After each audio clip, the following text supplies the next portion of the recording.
chorar, se emocionam, e ali, naquela emoção, há batismo com o Espírito Santo. Isso é muito interessante, dentro do contexto pentecostal. Mas o ensino, que tem sido muito desprezado em muitos lugares do país, está muito escasso.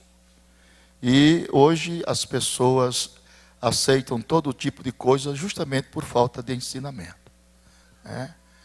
Pessoas pregam como esse ensinamento que entrou no Brasil, que eu nunca aceitei isso, né? Essa tal de doutrina da prosperidade. Isso não existe, isso é uma balela. Isso não existe. Esses homens não têm nada a ver. O Evangelho não é isso. Os bens materiais não são consequências, não são prioridades na vida de ninguém.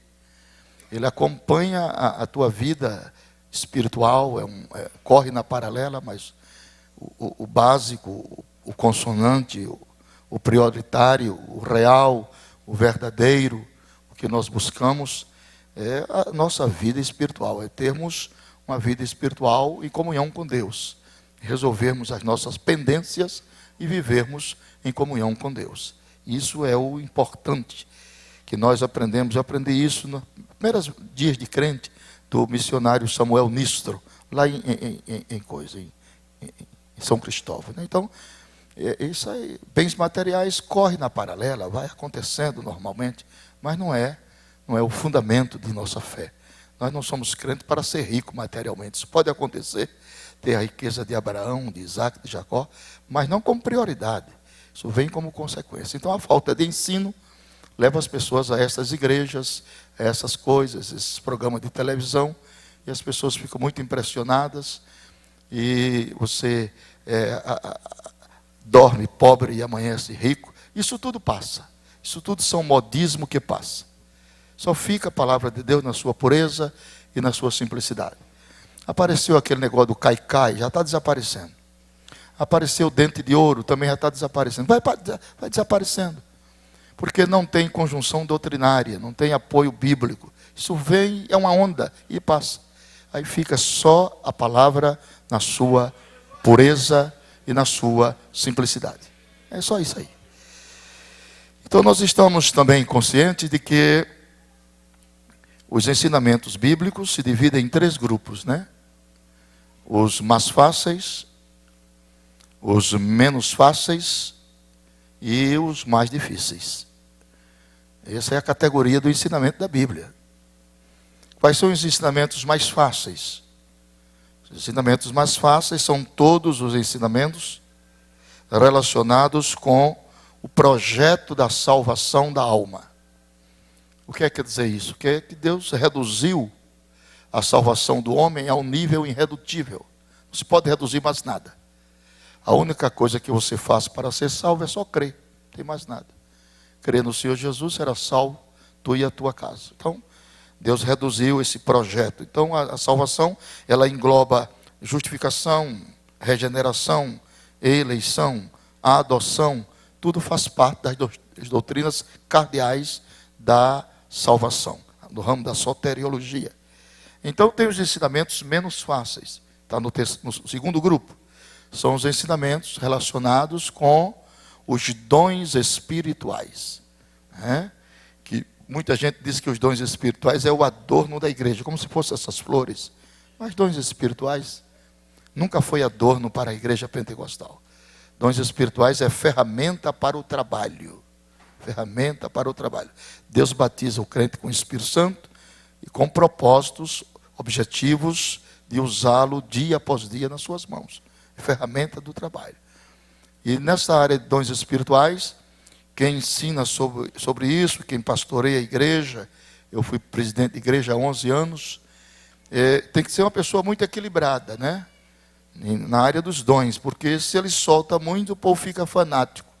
Se segura demais, o povo fica frio, como é que vai fazer? Então tem que manter um certo equilíbrio, nem tanto ao mar e nem tanto à praia. Entre o mundano e o fanático, o mundano é melhor do que o fanático. Porque o mundano é digno de compaixão, e o fanático, ele vê todo mundo perdido, só ele está salvo. E não se deixa demonstrar por ninguém. E o fanatismo religioso tem levado à bancarrota muita gente. Que o diabo O diabo ele trabalha nos dois extremos. Ou no extremo da excessividade, excesso, ou no extremo da escassez, né? Ou excessivo ou omitivo. Ou de mais ou de menos. Então é difícil você encontrar pessoas centradas, equilibradas. Né? Equilibradas e centradas. Por exemplo, na área dos dons espirituais. Quantas vezes nós ouvimos por aí afora em nossas igrejas que quando alguém profetiza, é Deus que está falando. E nunca foi, mas nós precisamos aprender. Não é? Precisa aprender. Quando alguém profetiza, nunca foi Deus que está falando. Nunca pode ser. Não pode ser Deus, de jeito nenhum. É a pessoa que está falando. Agora, a pessoa pode estar falando sobre inspiração divina. É diferente. Uns profetizam e os outros julguem. Por que é que vai julgar? Você vai julgar a Deus? Não. Por que é que você vai julgar? Porque mesmo que a inspiração é divina, não se esqueça disso. O vaso que está entregando é de barro. E às vezes Deus inspira o vaso de barro, 10 palavras proféticas, como é o vaso de barro. Ele coloca 2, 3, 4, 5 por conta dele. Aí recebe o julgamento da palavra. Porque ninguém está acima da palavra. A palavra é para corrigir, para respaldar, para burilar os dons espirituais. Então, a palavra está acima de tudo. Né? Os dons estão subalternos à palavra. Ninguém pode ir contra a palavra. Ah, mas quando Deus me usa, eu nem sei o que estou falando. Está doido? Não existe isso não, irmão. Não, mas quando Deus me usa, você tem que saber o que está falando, para quem está falando e o que está falando. O culto é racional, tem responsabilidade. Tem responsabilidade. Isso aqui não é espiritismo, isso aqui é cristianismo. No espiritismo, o diabo absorve a razão das pessoas. No cristianismo, não. O culto é racional, é inteligente. Todos nós, você pode estar cheio do Espírito Santo como você estiver. Você está em pleno uso das faculdades da razão. Amém? Não, isso. Quando Deus me toma e sai por aí, quebra as cadeiras, sai por aí, joga sapato para cima.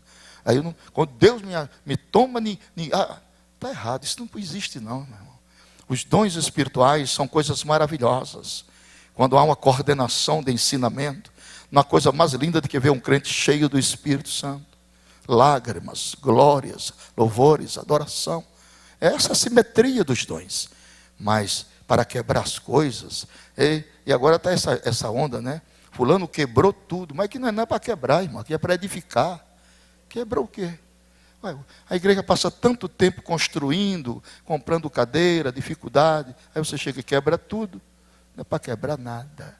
Isso aqui é para consertar, para edificar, renovar. Né? E existem 3 fontes por onde passa o ensinamento. 3 fontes. Pedagogicamente, os ensinos são herdados, você aprende por herança, por pesquisas e por revelação. Então ninguém tem razão de se gloriar em nada. Tudo que eu sei, aprendi dos outros. Tudo que eu sei, aprendi dos outros. Que razão eu tenho de me gloriar? Hein? Nós somos produtos de uma escola. É assim ou não é? Paulo diz, sabendo de quem tens aprendido. Amém? Então eu fiquei 4 anos no seminário ouvindo os melhores do Brasil. O começo. E ali estava aprendendo 4 anos, ouvindo os homens, a começar por pastor João de Oliveira, que foi arrebatado 26 horas fora do corpo, um homem de santo, de vida santa, né? Alcebiades Pereira Vasconcelos e tantos outros. Então, conhecimentos são herdados, você herdou, pesquisados, você pesquisou nos livros, e revelados, que advém a nós através da oração, através da sua comunhão com Deus. E dentro da pedagogia escatológica, o texto que eu li fala a divisão dispensacional da humanidade. Como Paulo, pelo Espírito, divide a humanidade. A humanidade é dividida em 3 grupos. São eles os judeus, os gentios e a igreja de Deus. Quem são os judeus? São todos os descendentes de Abraão, os descendentes de Isaac, os descendentes de Jacó. São chamados de Israel, filho de Israel, hebreus ou israelitas. E quem são os gentios? Os gentios são os não-judeus. São chamados de nações, gregos ou estrangeiros. E quem é a igreja? Muita gente diz, nós somos o Israel de Deus. Nós não somos nada de Israel de Deus. Tem que aprender, irmão. Quem é Israel de Deus? Não. Nós somos igreja. Parece um negócio de Israel de Deus. E paz haverá sobre Israel de Deus. Israel de Deus lá, não aqui. Então ficam os pastores lá de São Paulo, aquele lado de lá, usa quipá, usa o talitre, usa o manto, usa não sei o quê, que eles querem judaizar a igreja, porque não conhece a dispensação da humanidade. A igreja era gentílica, agora ela é igreja. Nós éramos gentios, agora não somos mais, somos igreja. Igreja é composta de 2 povos, judeus e gentios convertidos a Cristo. São Paulo disse, Deus de 2 povos fez um. Essa é a doutrina, viu? Deus de 2 povos fez um, quebrando a parede da separação. Tanto judeus como gentios têm acesso a Deus pelo mesmo Espírito. O Espírito é um só. Amém? Então temos que ver isso aí, aonde está. Por exemplo, se eu peço ao pastor Kennedy para ler Miqueias 2:10. Isso é Bíblia? Isso aí é uma Bíblia? Mas fininha desse jeito? Mas é Bíblia mesmo? Que tamanho de Bíblia é essa que ele tem, meu Deus do céu? E ele fica catucando assim, é Bíblia. Agora é assim. Miqueias 2:10. Leia, meu filho. Levantai-vos e andai, porque não será aqui vosso descanso, por causa da corrupção que destrói. Sim, que destrói. Então você tem que aplicar a Bíblia no tempo e no espaço. Para quem é que Deus está falando aí? Hein? Para os judeus? Para os gentios? Para a igreja? A turma que acha que Deus está falando para a igreja, levante a mão. Para a igreja. Como bem alto, irmão. Seja decidido. Muito obrigado. A turma que Deus acha que Deus está falando aí para os gentios. Ali está. E a turma que Deus está falando para os judeus. Ih, não ninguém quase. Tá? Então é por isso que precisa ensinamento. O ensinamento não é grito. O ensinamento não apela para a emoção. O ensinamento apela para a razão. Aqui não tem um evangelista gritando, que vocês conhecem. Aqui eu ensino. Então, os que falaram que Deus está falando para a igreja, quase acertavam, mas não acertaram. Os que acham que Deus está falando para os gentios, quase também acertavam, mas não acertaram. Então Deus está falando para os judeus. Espera aí. Mas pode ser aplicado para a igreja. A Bíblia é uma espada de quantos gumes? Quantos gumes tem a Bíblia? Quantos? 2. Vocês são tímidos, é assim mesmo? Mas vocês não eram assim, não. 2 gumes. Gume número 1. Vamos lá? Interpretação. Gume número 2. Aplicação. O segredo da aplicação está onde? Na interpretação. Se interpretar errado, aplica errado. É por isso esse número de tantas coisas por aí que você vê. O erro onde está? A interpretação. Então tem que ter muito cuidado na interpretação. Deus está falando para os judeus, mas pode ser aplicado para a igreja. Pode ser. Porque 75% da Bíblia é direcionada aos judeus. Ficamos com uma sobrinha de 25%. Tá bom, né? Se Israel tivesse aceito Jesus, nós seríamos abençoados em Israel.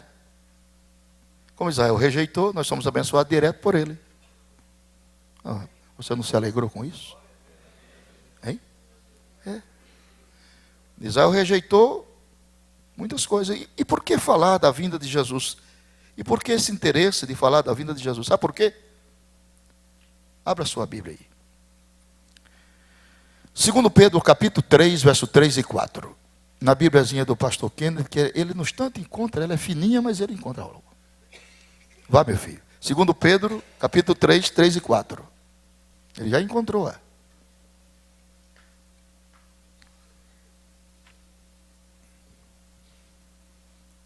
2 Pedro 3, 3 e 4. E dizendo, onde está a promessa da sua vinda? Porque desde os pais dormiram, todas as coisas permanecem como desde o princípio da criação. Meus irmãos, acreditem os senhores e senhoras e pasmem. Pasmem. Olhem para mim. Olhem para o meu nariz. Olhem para o meu rosto. Não tire o olhar de mim. Olhe para cá. Olhe para cá. E não converse com seu irmão. Não converse. Não converse. Olha. Pasmem. Já existe muita gente em nossas igrejas. Eu vou mais além. Inclusive pastores. É forte essa, né? Que não acreditam mais na vinda de Cristo. Eu não vi nenhuma reação de vocês.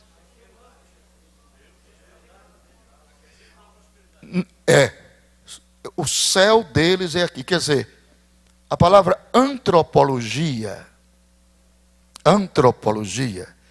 quer dizer estudo do que olha para cima. Assim. Jesus diz, quando estas coisas, que coisas? A evidência dos sinais começarem a acontecer, levantai vossas cabeças e olhai para cima. Porque a vossa redenção está próxima. Você nunca vai ver um porco vivo olhando para cima.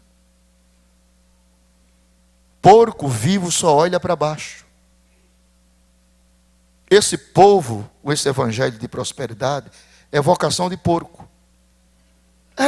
Só olha para cá. Que comeremos, que beberemos, que vestiremos, é só para cá. Os hinos, a hinologia, é só para cá. É culto a hedonismo. É culto à personalidade. É o homem. É o grande pregador. É o pregador famoso. Não existem grandes pregadores, irmão. Isso é uma farsa. Existem grandes mensagens que são colocados em vasos de barro. Quem está entendendo? Quem está entendendo? São Paulo disse, temos este tesouro. Vamos para a Bíblia. Em vaso de barro, para que a glória seja de Deus e não do homem. Não adianta querer roubar esta glória. Essa glória é imérita, é de Deus. Nós somos apenas um cano por onde a água passa. E se o cano estiver enferrujado, não tem problema. O compromisso não é com o cano, é com a água.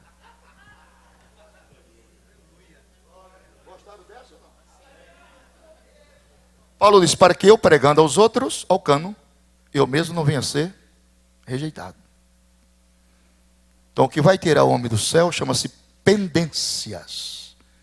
Casos mal resolvidos, ou nunca resolvidos. Olhe para seu irmão e diga, resolva suas pendências. Pendências. É isso que faz com que o CPF espiritual fique estragado.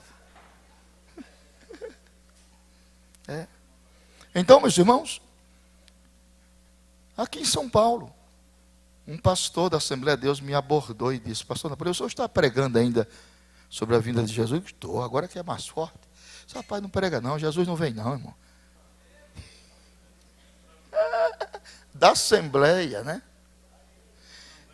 Não, para ele não vem, para ele vem o juízo, o anticristo, o reino do anticristo, mas para nós, Jesus vai voltar a qualquer momento. O pastor Marcos foi meu auxiliar, meu cooperador, meu pastor auxiliar lá. Assumi um campo, presidi um campo. Para mais nunca, eu não quero ser pastor de igreja mais, não aguento não, é muito pesado. E aí assumi um campo lá, fiquei 3 anos pastoreando esse campo. Mas um pastor 18 anos de pastor, irmão Vânia, 18 anos, secretário da convenção. Me entregou o campo e virou muçulmano. Está lá. Abriu a primeira mesquita muçulmana e João Pessoa está lá com aquele negócio, aquele barrete de coisa. E a mulher dele também. Nós estamos perto do fim. Essa geração que está sentada nessas cadeiras é a geração que não entrará num caixão para ser sepultada. Não entendeu? Eu vou repetir. Esta geração que está sentada nessas cadeiras, nesse santuário, é a geração que não provará a morte física, mas serão transformados e arrebatados para encontrar Jesus nos ares.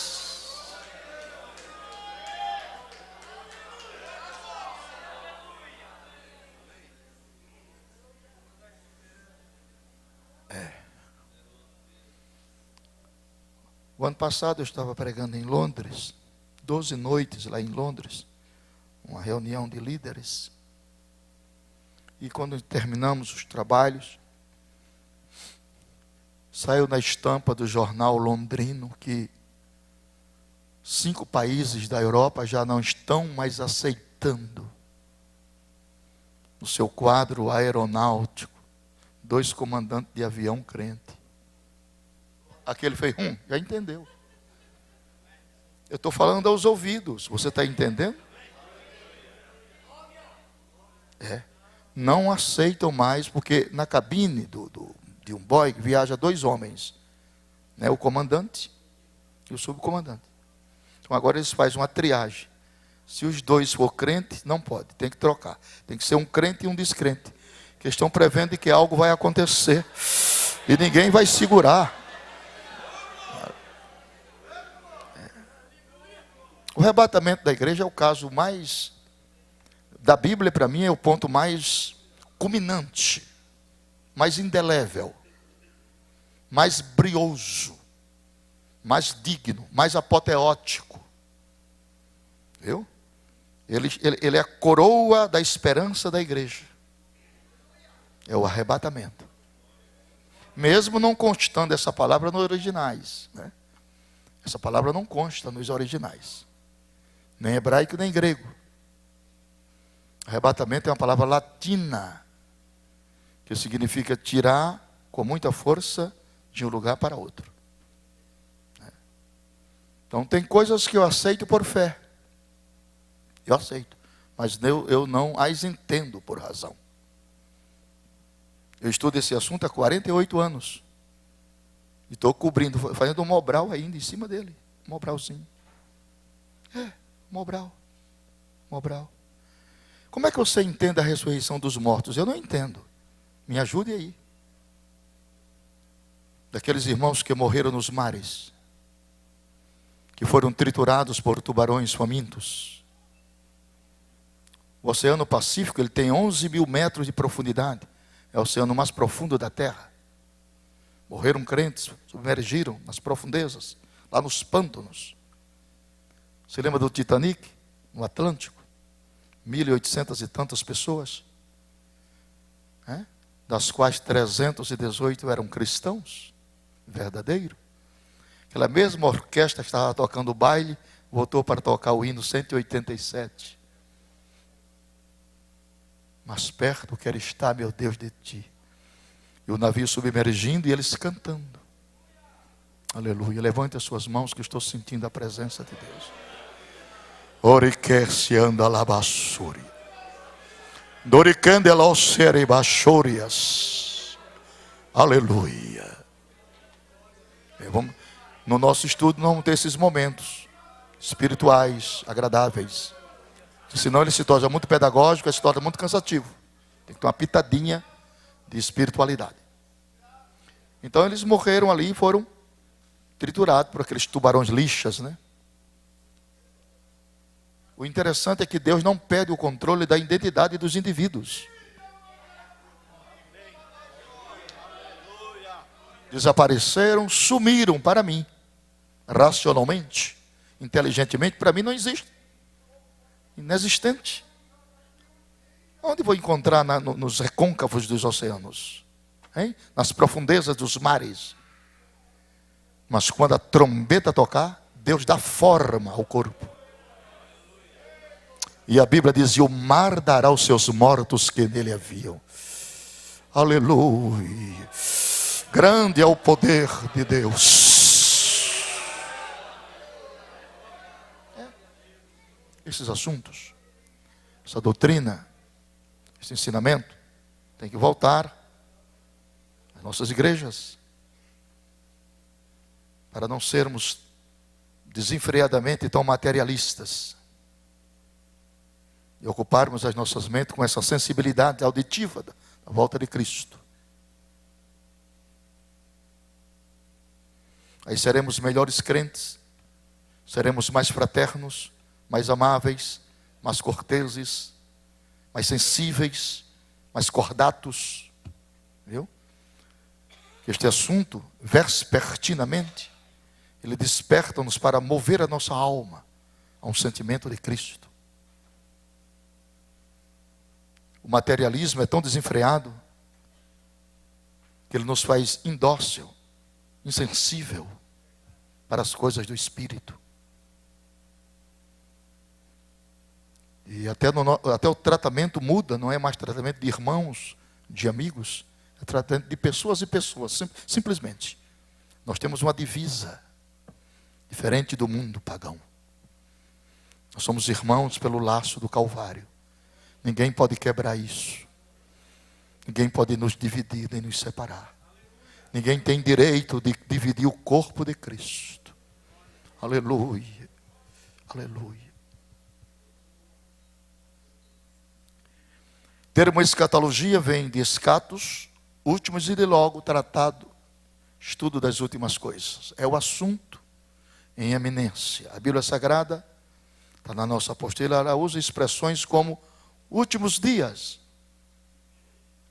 últimos tempos e última hora.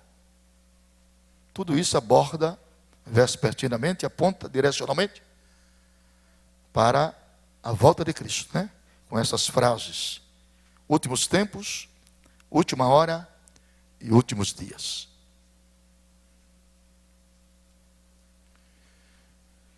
Eu creio que eu vou soltar uma bomba aqui agora. Deixa eu tomar um pouquinho de água para abrandar o coração. Eu creio, como estudante desse assunto, eu creio, viu? Eu creio, ninguém me falou, mas eu creio que a vinda de Jesus não vai mais 20 anos. Eu creio. Se você crê que vai demorar 50, 100, porque eu não posso prognosticar e nem tenho autoridade para fazê-lo. É sobre dia e hora. Mas você diz: sempre houve terremotos, sempre houve. Sempre houve pestilência, sempre houve. Mas com esse descarrilho que está vendo agora, nunca houve. Quer dizer, o círculo da história universal e profética está fechando o último elo. O último elo. O último elo. A única evidência que eu posso constatar, dentro da veracidade dos fatos, é que Jesus não veio ainda por causa do nosso déficit. Nós temos um déficit muito grande. Hein? Temos um déficit. O mundo tem 7 bilhões e 102 milhões de pessoas. Apenas 1,5 bilhão são salvos. Cadê o outro? Cadê os outros? Me ajuda aí. Tu acha que o teu Deus, que é o meu Deus, que é o nosso Deus, vai entregar na mão de Satã quase 6 bilhões de seres humanos que ainda hoje não foram alcançados? Só no mundo muçulmano temos 1 bilhão 342 milhões. No mundo católico romano, quase 1 bilhão e 600 milhões. Quais são as alternativas comportamentais que Deus tomará nos fins dos dias?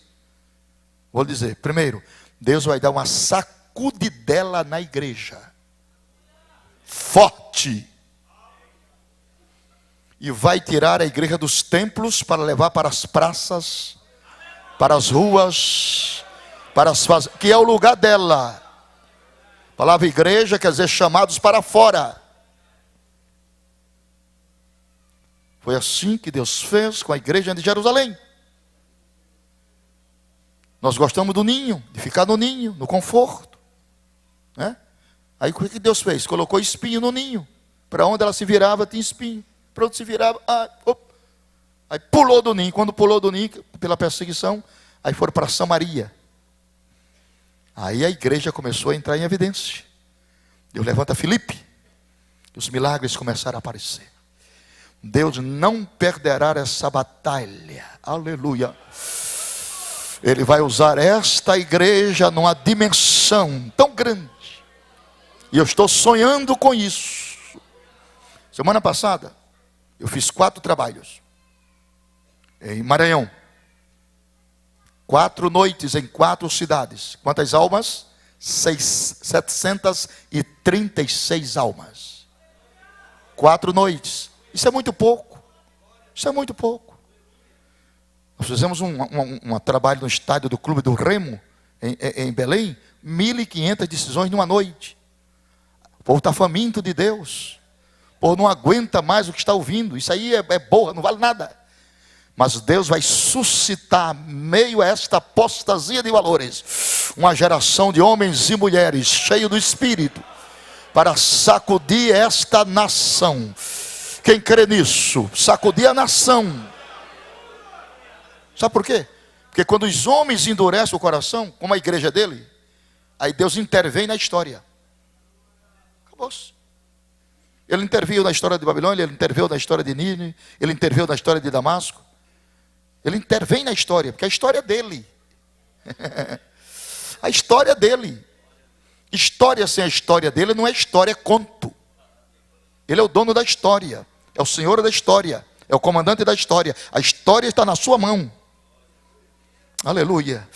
Até o diabo está na sua mão. O diabo não faz o que ele quer. Ele só faz se Deus permitir. Aleluia. Ele resolveu que o diabo não toca em você, não vai tocar até Jesus voltar. Glória a ti, Senhor. Glória a ti, Senhor. Muito bonito essa palavra. Glória a ti, Senhor. Foi a primeira palavra que eu ouvi quando me converti. Do barbeiro. Quando ele disse, você quer ser crente? Eu quero. Ele disse, glória a ti, Senhor. Eu me lembrei. Aleluia. Levante as 2 mãos para deixar esse ambiente bem espiritual. Se você tem motivações para adorar ao seu Deus. Se você tem razão para glorificar a Deus da sua esperança. Se você acredita na iminente volta de Cristo. Se seu coração clama pelo Deus vivo, verdadeiro, imutável, imbatível, insubstituível, inquestionável, dono da história. Aleluia. Aleluia.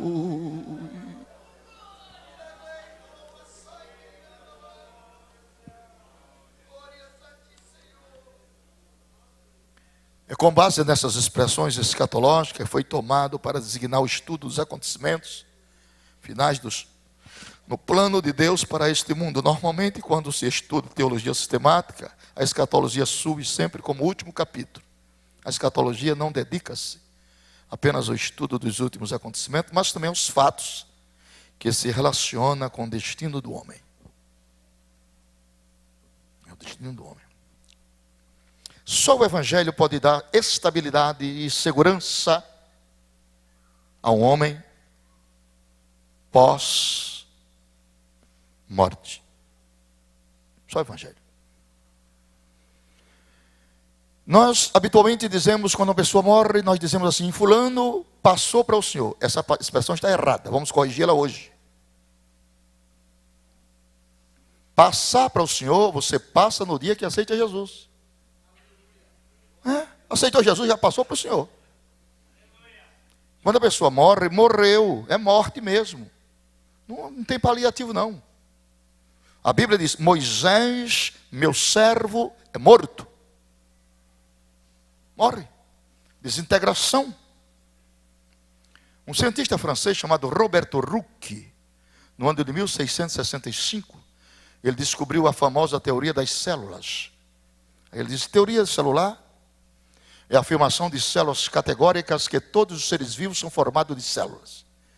E dividiu as células em 3 partes: cilíndrica, alongada e achatada. Plasma, citoplasma e núcleo. Então, nessa contabilidade científica, descobre-se que do tendão de Aquiles até o frontal, o homem tem 60 trilhões de células. O DNA de cada célula humana equivale a 1,70 m. Somente o seu DNA em fita métrica dá para ir na Lua 3 vezes. Vai, vem, vai, vem e vai. Porque daqui na Lua é só 380 mil quilômetros. E a Lua não é essa peça teatróloga e poética que a gente acha. A Lua funciona como diaconisa de Deus. Isso é ciência. A Lua funciona como uma diaconisa de Deus. Se não fosse a Lua, os oceanos seriam pútridos. Pútridos, não havia vida marinha. Não havia peixe.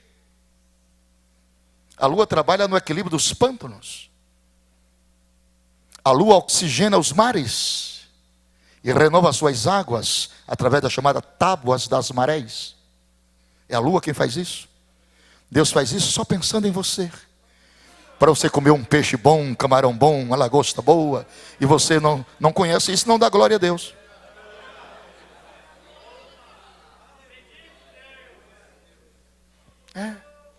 Aquela tainha ovada que eu comi hoje. É porque há esse equilíbrio. E a Lua tem essa função precípua de oxigenar os mares. Tudo que Deus faz é pensando em você. Deus só pensa em você. Deus só pensa em você. 24 horas Ele pensa em você. Aleluia. Quem agradece a Ele por isso? Os cuidados. É interessante que eu estava no Rio Grande do Sul há mais ou menos 1 ano e 2 meses. Eu recebi uma revelação. Eu fiquei 30 horas sem querer comer. Fiquei com o Senhor. 30 horas. Não mata ninguém. Fiquei no quarto ali, não quis. Fiquei ali. Quando eu cansava de orar, lia, deitava, voltava. É assim. Com o Senhor, porta trancada. Porque eu queria saber o que estava escrito nos selos de Apocalipse 5. É um direito meu de exigir do meu Pai alguns segredos. Revela-me. Não é o selo de Apocalipse 6. É o selo de Apocalipse 5. Os selos de Apocalipse 6 são os selos dos juízos. Mas o selo de Apocalipse 5 não tem nada a ver com juízo. Ali é o plano teórico da redenção da humanidade. E Deus me revelou. Cada selo que abria estava o projeto salvífico de Deus. Aleluia. Tua salvação foi projetada. Aleluia. Ela não nasceu por acaso. Ela foi projetada, pensada, analisada, sancionada, direcionada. E a Bíblia diz: o preço de uma alma é caríssimo. Superlativo, absoluto, sintético. O preço de uma alma é caríssimo. Um irmão não pode remir ao outro. Do contrário, todos os seus recursos se esgotariam. Olha que coisa linda. Deus entra no seu gabinete e traça o perfil da nossa redenção. Aleluia. Porque aquelas 5 portas primeiras foram fechadas. Inocência, consciência, governo humano, patriarca e a lei. Aí Deus agora entra no seu gabinete para tratar um projeto e sancionar o projeto da nossa salvação. Foi muito lindo isso. Aí vai se abrindo os selos. Quando abre o primeiro selo, diz o que estava escrito lá. O Espírito Santo me revelou, conhecimento revelado. Ninguém nunca me ensinou isso. Eu não vou falar não com vocês não. Falo? Então falo. Quando abre o primeiro selo, estava escrito assim: o meu filho nasceria de uma virgem. Ó. Isso é um choque na ciência. Isso é um choque na ciência. Isso é uma tapa na cara do diabo. Ninguém nasce de virgem.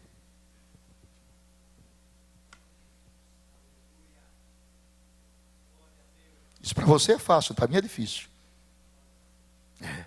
Porque para que eu nascesse, para que você nascesse, o ímen de minha mãe e da tua mãe foi rompido de fora para dentro. Para que Jesus nascesse, o ímen de Maria foi rompido de dentro para fora.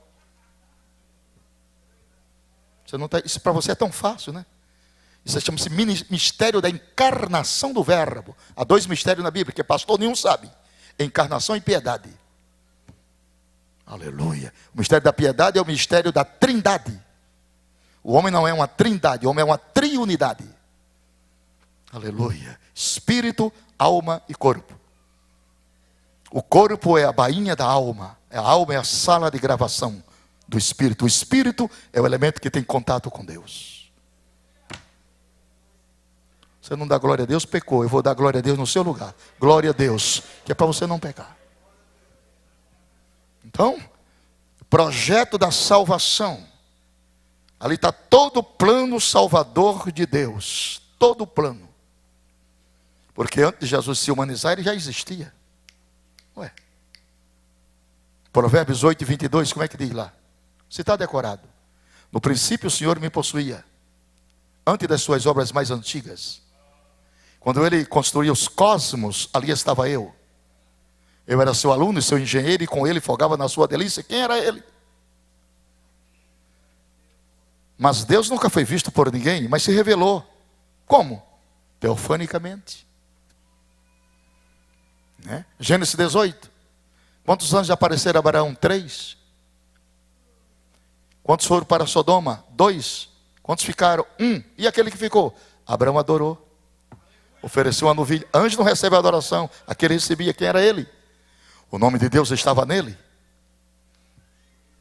Ele deixa Abraão e encontra com Jacó. Fizeram um culto a noite toda. Quando terminou, a alva apareceu, Jacó disse, o anjo do Senhor disse, terminou o culto. Ele disse, terminou para o Senhor, para mim não. Só te deixo depois que tu me abençoares. E a Bíblia diz, e o anjo tocou no nervo da juntura da coxa, nas imediações do tendão de Aquiles. Jacó saiu manquejando com o nome trocado. Tu não és mais Jacó, enganador, suplantador, indeciso. Porque como príncipe lutastes com Deus e prevalecestes.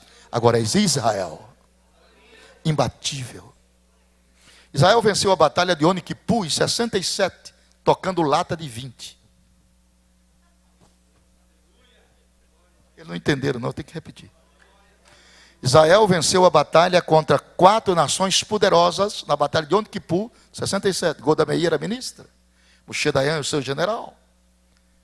Como o exército de Israel era pequeno para aquelas nações, Egito, Líbano, aquelas nações em volta ali, Síria, Jordânia. Então, o general disse, compra a lata de 20 e traz para o povo. Lata de 20 vazia, aquela lata de colocar banha de porco. Onde é que está isso? Quando eu aceitei Jesus, foi o primeiro livro que eu li de Emílio Conde. Israel, o milagre do século XX. Aí eles começaram a bater, irmã Zenaide, batendo lata. Rapaz, o poder da artilharia de Israel é forte demais, correram todo mundo. Israel é o vitorioso. Glória a Deus. É assim. Deus de Israel, que é o nosso Deus também. Então, por que isso? Por que Israel está nesse conflito, nesse distúrbio? Tem que acontecer isso. Deus cria situações para que aquelas nações fiquem com raiva. Essa inclemência de Israel em matar, em se defender, é para provocar a ira das demais nações, para que venha a batalha de Armagedon. Vocês não estão entendendo? Deus cria situações inusitadas, paradoxais, verdadeiras incógnitas. O pensador, o racional não entende isso. Isso é profético. Aleluia. Vem cá. Escuta, olha para mim para você aprender. A não ser que você seja sabichão demais.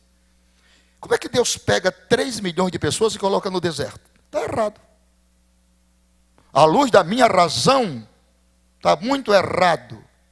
Se Deus tivesse conselheiro, eu ia dar um conselho a ele. Porque no deserto, só alguns vertebrados conseguem viver. Calango que come areia. O ser humano não come areia. Não, tira do Egito e põe no deserto. Para que no deserto? Se deserto não tem supermercado.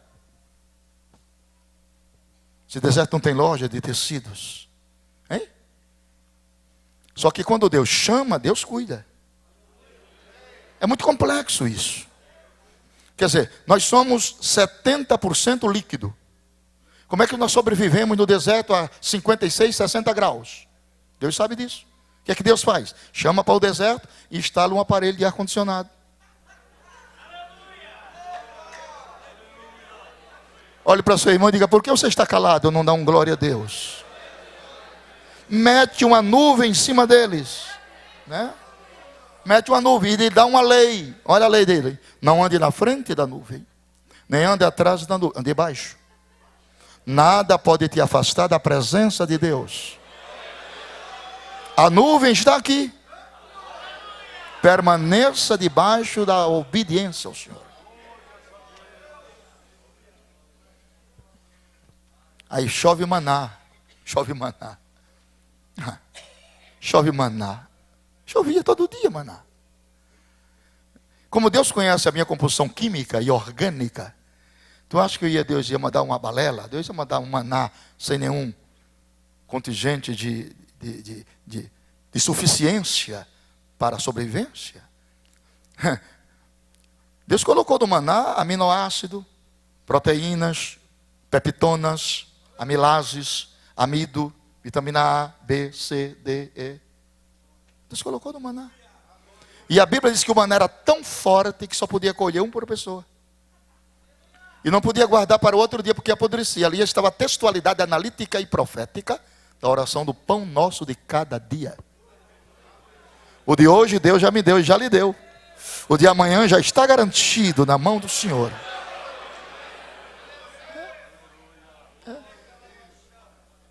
Eu estou fazendo composições doutrinárias em um paralelismo real do que seja a magnificência do poder de Deus. Não sei se você está me entendendo. Isso é entre linhas do estudo e que o pregador ou o ensinador tem que obedecer para não ficar dogmático. Mas o povo murmurou, só tinha maná, e quando murmurou, Deus não gosta de murmuração. Você já murmurou alguma vez? Levante a mão. Hein? Vocês não querem levantar a mão com vergonha? Já murmurou? já. Que Deus tenha misericórdia da gente. E quando o povo murmurou, Deus tirou a espada e foi matar todo mundo. Não foi assim? De mamanda caducando, eu mato tudo. E quando Deus tirou a espada para matar o povo, aí Moisés, que era o pastor da igreja, impetrou uma ação cautelar. Diga glória a Deus. Olhou para o Senhor e disse: o Senhor não vai matar ninguém aqui. Engrossou a voz. Aqui o Senhor não mata ninguém. Olha que pastor, fora. Se alguém tiver de morrer, mate eu, eles não. Faz o seguinte: pode riscar o meu nome do seu livro. Não quero ser mais crente. Agora matar eles não. E Deus escutando, aí baixou o tom da voz e foi muito cauteloso e prudente. E disse assim: que dirão do teu santo nome? Trouxeste do Egito para matá-los aqui? E quando Moisés terminou de falar isso, aí Deus pegou a espada, guardou. E diz a Bíblia: arrependeu-se Deus do mal que intentou fazer. A oração de um justo mexe com o coração de Deus. Deus revoga princípios por amor de um justo. Deus revoga decretos por amor de um justo. Ezequiel disse: lembra que eu sempre fui reto e puro de coração. Acrescento mais 15 anos a você. Aleluia. Hoje à noite que Deus vai acrescentar bênção sobre bênção à tua vida. Levante a mão que eu tenho uma palavra profética. Antes do arrebatamento, Deus vai salvar toda a tua família para o Evangelho. Só quem crê glorifique a Deus, e quem não crê, por causa das promessas.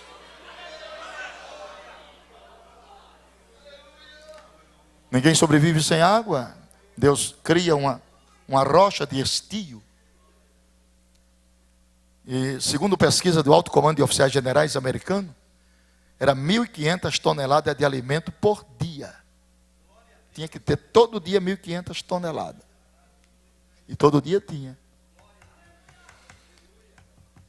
Eu nunca vi na história de análise e conjunção de valores oceano produzir frango. Oceano só produz crustáceos e peixe. Eu estou mentindo. Me ajuda aí, irmão. Oceano só produz crustáceos e peixe. Frango não. Frango é a terra, não os mares. Deus sopra no mar e uma nuvem de codornas. Heródoto, Eusébio de Cesareia e Filo, os mais 3 maiores historiadores credibilizados, dizem o seguinte: e naquele dia caiu em Israel 180 quilômetros de frango, por 3,80 metros de altura. E Deus disse: coma carne até sair pelo buraco do nariz. Olhe para seu irmão e diga: será ano de fartura na sua e na minha vida, na nossa despensa, na nossa casa, na nossa família. Gozaremos fartura de saúde, de alegria, de paz, de amor, de prosperidade, de felicidade, de comunhão com Deus.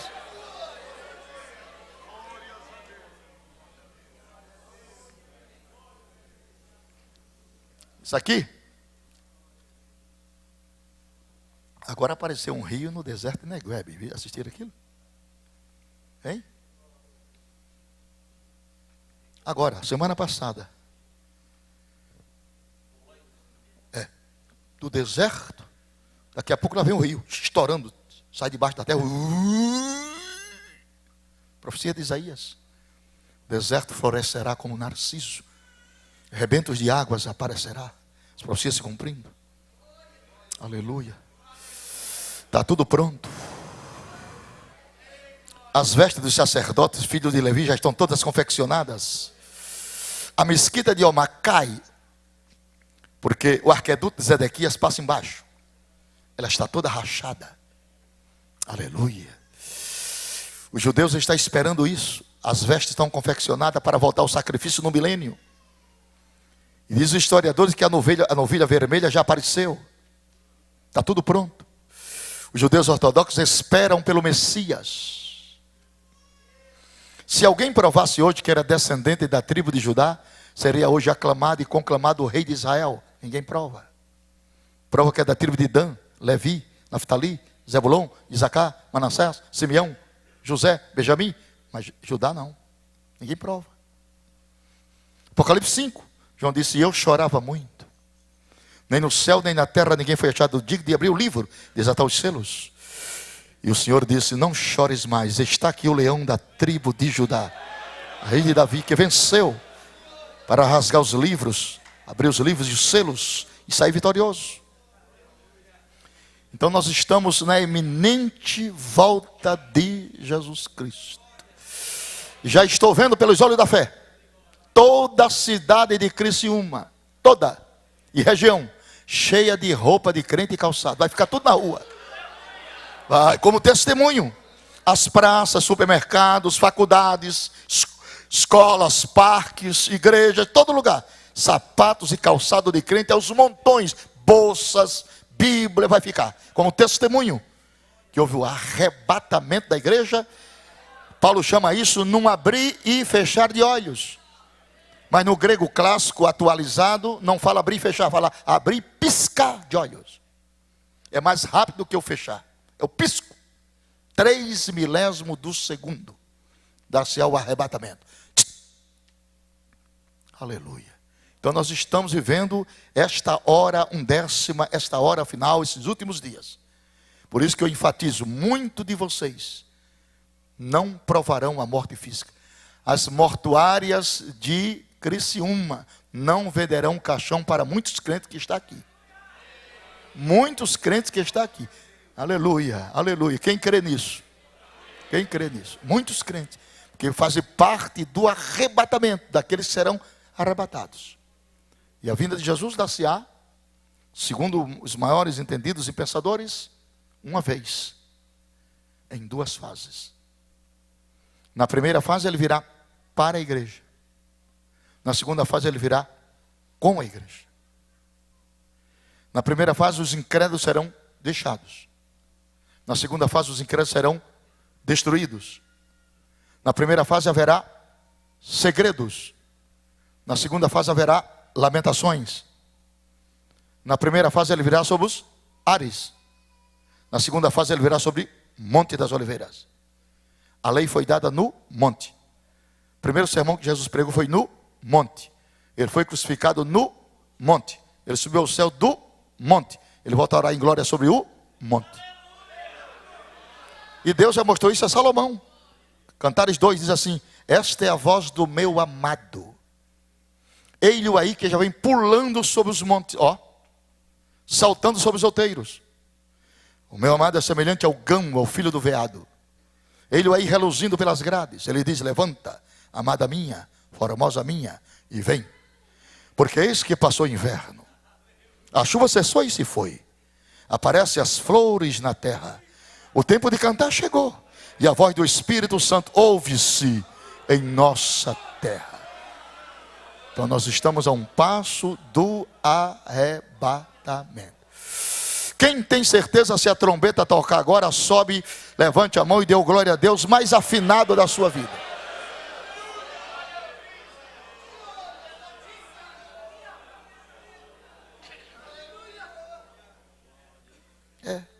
Esse assunto, isso na década de 70, irmão, 68, 69, quando se tocava nesse assunto, a igreja estourava.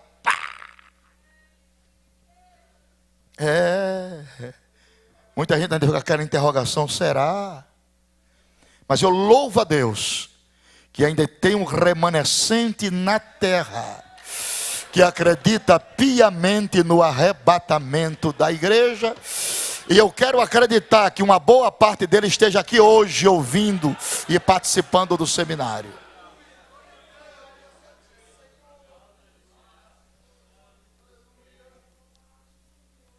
Claro que dentro desse contexto apareceram por aí uma escatologia sensacionalista, né? Para desacreditar a palavra de Deus. Apareceu uma escatologia sensacionalista, mas isso não tira o brilho da escatologia verdadeira. Porque desde que dia é dia e noite é noite, sempre houve falsos e sempre existiu o verdadeiro. Está ouvindo, meu irmão? Nunca despreze os verdadeiros por causa dos falsos. Existe a escatologia verdadeira, é essa que eu estou te ensinando aqui. Essa é a verdadeira. O arrebatamento não é um conto, não é um mito, é uma realidade fundamentada nas Escrituras, com 2.879 alusões, das quais 318 estão no Novo Testamento. Então Jesus está voltando mesmo, e muita gente ainda dorme o sono da indolência. Os hinos que nós estamos ouvindo hoje não tem nada a ver com a volta de Cristo. Aboliram o Calvário e aboliram a doutrina do arrebatamento, que são os dois esteios que dão sustentabilidade e crença ao Evangelho. Aleluia. Não existe salvação sem Calvário, e não existe esperança resoluta sem o arrebatamento. Paulo disse: se esperarmos a Cristo só nesta vida, somos os mais miseráveis entre os homens. Jesus está voltando. Só quem crê, levante as duas mãos. Eu lhe dou 1 minuto para você glorificar a Deus por esta palavra, se assim você achar por bem. Abra a boca que Deus lhe deu e diga: obrigado, Jesus, porque eu ainda creio, ainda estou naquilo que eu aprendi no início da minha fé. Aleluia. A apostasia não removeu os meus marcos. Aleluia. O desamor não abateu a minha fé. O pecado dos homens não aniquilou a minha esperança. Eu continuo esperando a volta de Cristo para esta noite.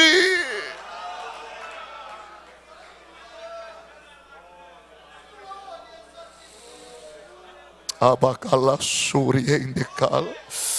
Estenda suas mãos para a frente, ó Deus. Eu quero que tu renove a esperança dos teus filhos esta noite. Tira eles desta cegueira espiritual, deste materialismo anacrônico doentio, e leva este povo agora à sensibilidade do teu Espírito, para que se despertem em tempo hábil para receber Jesus, num abrir e piscar de olhos ao som da última trombeta. Prepara a tua igreja para o maior acontecimento da história. Alebadarabas. Coloque as suas mãos sobre a cabeça do seu irmão que está próximo a você e ministre na vida dele e na família dele a bênção da volta de Cristo. Aleluia! O renovo da nossa esperança, o gozo da nossa fé, a visão profética dos últimos dias.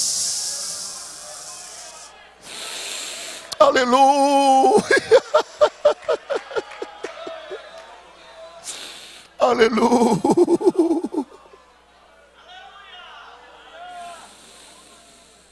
Aleluia. Aleluia. Que bom estes momentos.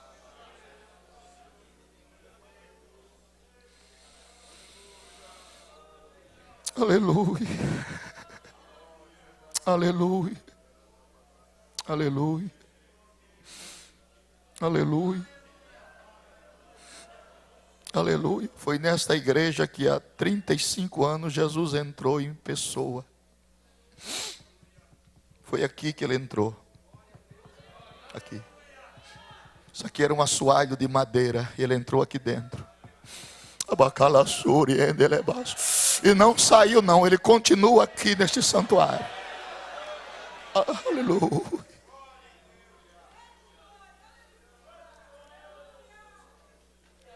Meus irmãos, a vida nossa é muito breve.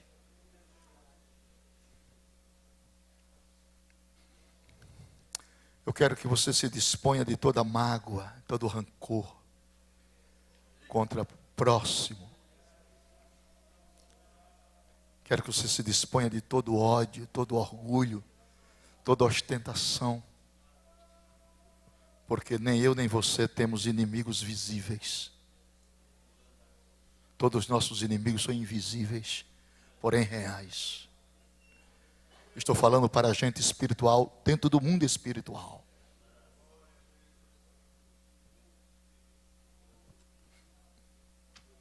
Abra sua Bíblia. Eu vou mostrar para a igreja onde está centrado o nosso maior campo de guerra. Porque às vezes nós trabalhamos certo com motivações erradas. Estamos nos degladiando um contra o outro. Irmão contra irmão. Obreiros contra obreiros. Estamos enfraquecendo o reino. Porque nós não conseguimos aceitar o irmão como ele é. O Evangelho não muda as pessoas, não descaracteriza ninguém. O Evangelho molda-nos. E essa moldura é proporcional à medida que a pessoa aceita, não Cristo Salvador, aceita Cristo Senhor. Quando Ele é Senhor, eu sou doulos, sou servo, sou escravo, não tenho mais vontade própria. Onde é o campo de guerra da igreja? É aqui, 9 de Apocalipse. Verso 7. Aqui está o campo de guerra de uma igreja. Se todos despertassem para isso, havia menos atrito entre os irmãos, menos disputa entre as pessoas. É aqui a nossa batalha. Apocalipse 9, verso 7.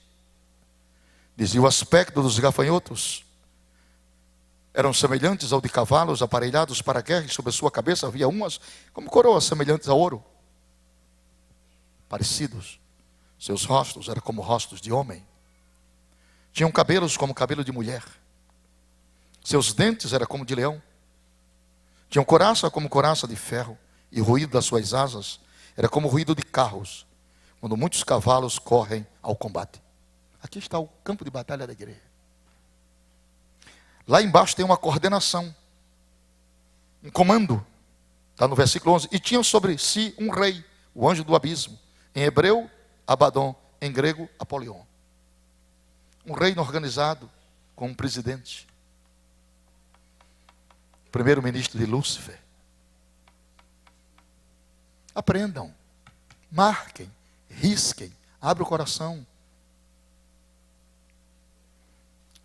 Aparece esse personagem aqui com o rosto de homem. À luz da hermenêutica, este rosto de homem fala de inteligência. Qual é o trabalho a priori desse demônio na terra hoje? Porque nós não temos que lutar contra carne e sangue. Lutamos com os principados e potestades. Que são demônios, espíritos desencarnados que não possuem corpos. Que não está sujeito à lei da física. E que precisam de corpos para morar. Segundo a mesma lei da física, um espaço não pode ser ocupado por dois corpos. No seu coração e no meu, o demônio não pode morar mais. Já tem morador. Está na Bíblia, viremos para ele, pronome pessoal, e faremos nele morada. Já tem morador. Mas em corações desocupados, ele mora. E quando mora, ele muda a personalidade do homem e da mulher. Tem uns que ele entorta para baixo. Te lembra daquela mulher que vivia há 18 anos assim? Entorta, demônios. Muda o comportamento.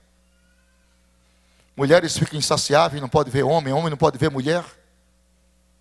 Perde o controle moral, ético, profissional. São demônios. Vai queimando. Vai queimando, vai queimando. Agora, vamos lá. Vamos à hermenêutica. Rosto de homem. O que é isso aqui? Como eu posso aprender? Na pregação ninguém ensina. A pregação visa só a emoção. Tem que ter a escola. Rosto de homem fala de inteligência. O trabalho desse demônio é um só. Lá vai a bomba. Vasculhar a vida íntima das pessoas para lançar a honra de homens e mulheres ao descrédito. O ser humano é um ser desacreditado hoje. Ninguém acredita mais nas pessoas. Ninguém acredita nas instituições. Ninguém acredita mais em ninguém. Eu sou de uma geração que quando um pastor chegava num lugar, chegou um juiz de paz, chegou um conselheiro, chegou um homem de bem. Hoje quando chega um, o comadre já fica com a purga atrás da orelha. Eu sou de uma época que um fio de bigode era documento, hoje nem o bigode todo está valendo. Eliseu? Porque há um descrédito generalizado nas pessoas. Esse demônio trabalha para roubar a credibilidade dos homens. Instituições como a política, que você faz parte, é uma instituição desacreditada. Claro que tem os bons políticos, isso é o óbvio, mas está muito desacreditado. Ou eu estou falando alguma besteira aqui? Se eu estou falando besteira, me ajuda aí, irmão. Pastor desacreditado, pregador desacreditado, não há crédito mais. Você chega num posto de gasolina, está lá, não aceitamos cheque, não há mais crédito. Agora, eu creio, eu sou um sonhador mor. Deus vai devolver o crédito ao povo de Deus na terra. A palavra vai voltar a ter valor. Quem crê nisso, no milagre, Deus pode. A palavra vai voltar a ter valor. Eu não sou pregador do pessimismo. Eu creio na restauração de valores morais, éticos e legais. Eu creio, porque eu creio em Deus. Glória a Deus. Segundo, verso 8, diz, e tinham cabelos como cabelos de mulher. Que é isso? Sexomania? Sexolatria? Lesbianismo? Homossexualismo? Inversão de valores morais? O que é torto está certo, o que está certo está torto. O mundo está pelo avesso. Inverteram-se os valores, quebraram os paradigmas, removeram todos os marcos, quebraram todas as éticas. O mundo está pelo avesso. Quem pode mudar essa situação? Quem pode mudar essa situação? A igreja. A igreja não é fermento para promover o crescimento. E o fermento só perde o seu valor quando ele perde o prazo de validade. Nós não perdemos o prazo de validade, não. Nós estamos valendo. Amém. Glória a Deus. Nós estamos valendo. Ninguém nasce gay.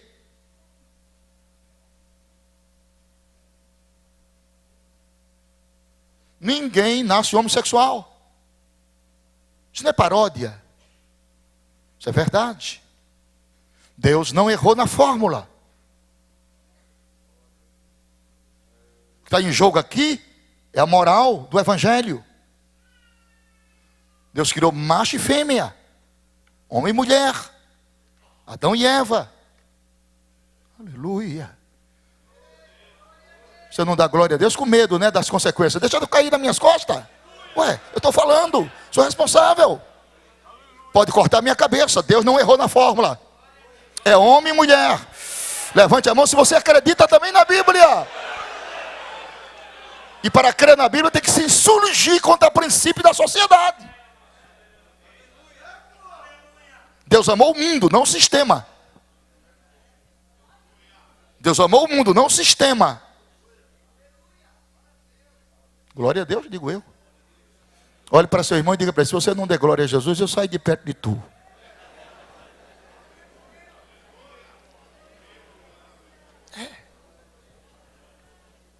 Estamos nessa época.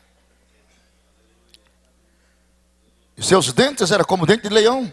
Olha que terrível isso aqui. É preciso que tem que ter escola bíblica. Você pensa que sabe tudo, mas não sabe. E são conhecimentos revelados. Tem que buscar em oração. Isso não se aprende em faculdade. Tem que ir lá no joelho, ficar um momento lá. Aí dói o joelho, levanta de novo, mas tem que ser assim. Aleluia. Aleluia. Levante as mãos e adore a presença do Filho de Deus. Este aqui é o titular. É o presidente das guerras. Dente de leão, feroz. Hoje existe, capitaneado no mundo, 38 guerras por dia. Para que isso? Para desestabilizar governos. Guerras e guerrilhas e revoluções. Para quê? Para que abra-se o caminho para a batalha de Armagedon. Então o mundo está em pé de guerra. O estupim do mundo está aceso. A terceira guerra mundial, as duas guerras mundiais, dizimaram mais de 70 milhões de pessoas. Mas essa vai ser maior. Essa o enterro vai durar 7 meses. 7 meses sepultando cadáver de gente. É a grande batalha no Vale de Meguido.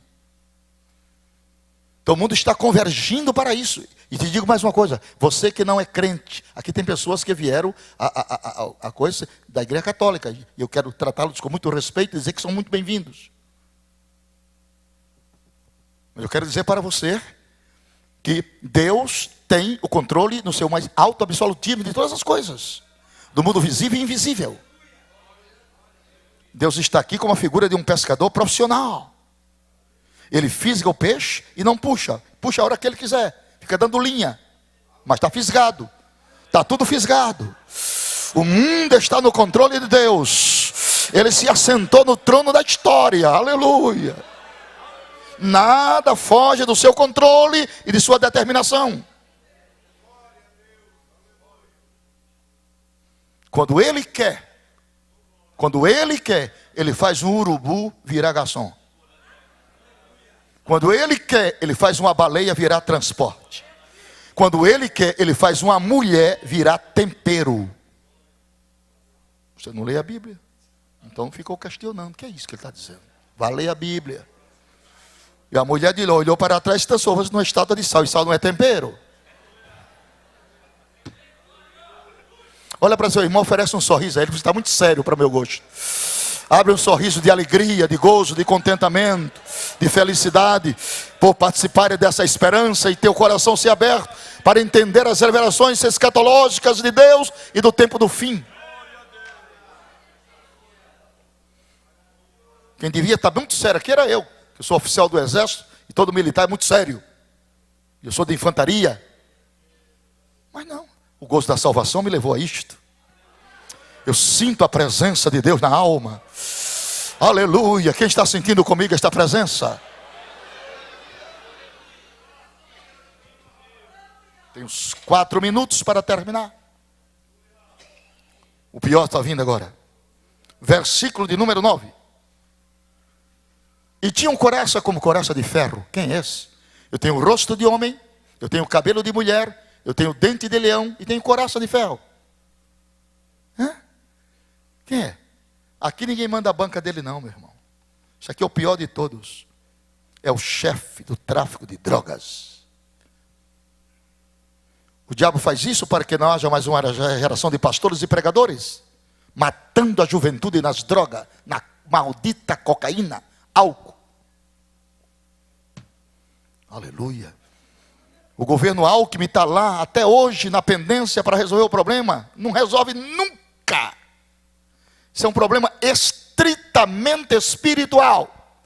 Só quem pode resolver esse problema é Deus através da igreja. Quem crê assim, diga glória a Deus. Porque drogas são demônios, e demônio não sai nem com comprimido e nem com nenhuma outra coisa, só sai com jejum e oração.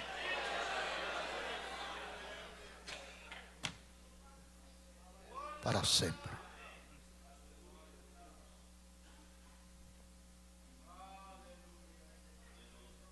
A vida é muito breve, é como uma sombra. Está tudo aqui. Lançadeira de tecelão. Esse curso aqui é 3 anos. Lançadeira de tecelão, correio, vapor, sombra que declina, choça de um pastor, sono, erva, neblina. E amanhã nós vamos trazer aqui as verdades sobre a morte física, a morte espiritual e a morte eterna e o estado intermediário. Justos e injustos. Se prepare, amanhã será melhor do que hoje. Quem gostou, levante as suas mãos que eu quero ver. Vamos ficar de pé para agradecer ao Senhor.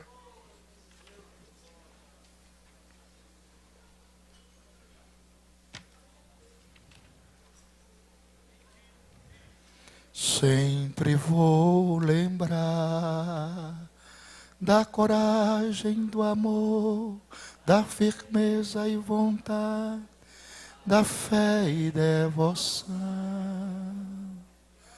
da igreja do tempo de Paulo, de Pedro e João, que enfrentavam a fúria de Roma, mas nunca negaram sua fé de cristão. É o exemplo para mim, verdadeira lição. Oh, meu Deus, reaviva sua igreja e nós. A chama arder neste povo, como foram os primeiros cristãos.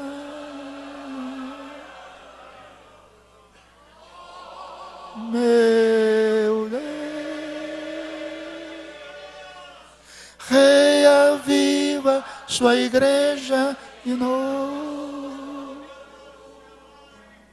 Faz a chama arder este povo, começar em meu coração. Segure na mão do seu irmão. Vamos fazer uma oração fraternal, dando as mãos como se Jesus voltasse essa noite. Que bom seria se Jesus voltasse agora. Levante a mão dele com a sua mão para o céu. Vamos orar na unidade espiritual e fraterna. Nossos corações estão pulsando de alegria, na esperança e na certeza da imortalidade da alma. na certeza, no arrebatamento, na trombeta que vai tocar, da ressurreição dos mortos e do translado dos vivos em Cristo Jesus. Senhor nosso Deus e nosso Pai, muito obrigado por tua presença no meio da tua igreja. Obrigado pelo renovo da nossa esperança, da certeza imarcessível que temos de um dia estarmos contigo na eternidade para todo sempre. Ajuda-nos a acreditar dia após dia nos fatos relacionados com a tua volta. Faz-nos mais crentes, mais tementes, mais vigilantes, e que o dia do Senhor, que virá como ladrão de noite, não nos apanhe de surpresa, porque será um laço sobre todos os moradores da terra. Recebe o nosso sentimento de gratidão em Cristo Jesus, nosso Senhor. Abrace seu irmão e diga: que bom seria se Jesus voltasse agora. Aleluia. Podeis assentar para os avisos do pastor da igreja. Gostaria só de informar aos irmãos que lá fora no hall da igreja tem um material pedagógico do nosso ministério. Eu escrevi aqui este livrinho e selecionei 50 mensagens escatológicas. Essas mensagens estão lá. Aqui tem 50 mensagens só escatológicas. E eu tenho